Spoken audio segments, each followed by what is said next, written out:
Ясмине всего 13 лет. Она уже знает, кто ее любимый сказочный герой – Золушка. Помимо этой сказки, сейчас она может узнать о сотнях других книжных героях, как говорится, не отходя от дома. Новая библиотека практически через улицу. Не успела Золушка вытряхнуть ящик из фартука, как фея превратила их в выездных лакеев. Старую библиотеку, которой было больше 70 лет, полностью снесли и на ее месте построили новую, на 60 мест. Осмотреть здание и разделить с местными жителями это радостное событие приехали мэр города Иса Хаджимурадов и его первый заместитель Мансур Абдулаев, который курировал эту стройку. Мэр отметил, что чтение книг как никогда актуально в нынешнее время.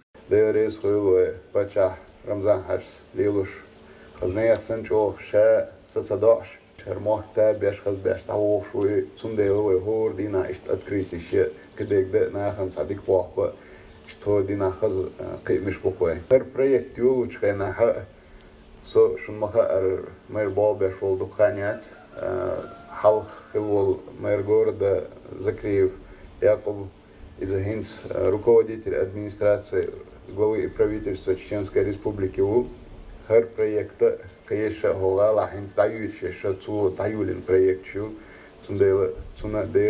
Здание со всеми удобствами, как для посетителей, так и для самих работников. Есть место для отдыха и развлечений. Среди первых посетителей Амир Исмаилов. Он уже успел выбрать себе книжку. Мне нравится библиотека, я люблю литературное чтение. Дал за новую библиотеку, площадку, Сабуру Охос. Вот что ты уже взял книгу, покажи. Как называется? Путешествие Гулливера. Интересная будет книга, как ты думаешь? Да. Всего в централизованную библиотечную систему столицы входит 17 библиотек. Скоро в планах реконструировать еще одну. Строительство этой библиотеки, точно так же, как и капитальный ремонт всей библиотечной системы, всех филиалов, было поручено Ибрагимом Салмановичем Закриевым. И для нас это очень большая радость, большое событие, потому что все библиотеки города сейчас вышли совсем на другой уровень. Они все отремонтированы, оснащены новым оборудованием, мебелью, и пополняется ежедневно книжный фонд наших библиотек. Также наряду с этой библиотекой начато строительство еще одного филиала. Это филиал номер 6, который находится по улице Жуковской. Точно так же будет построено новое здание, оснащено новой мебелью и пополнен будет книжный фонд.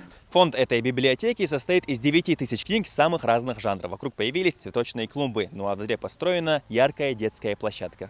На игровой зоне дети также смогут провести время с пользой. Хоть интернет и занял большую часть жизни людей, классические бумажные книги не потеряли своей актуальности в регионе. Ибрагим Мулатов, Магомед Самбиев и Марят Адуева. Новости.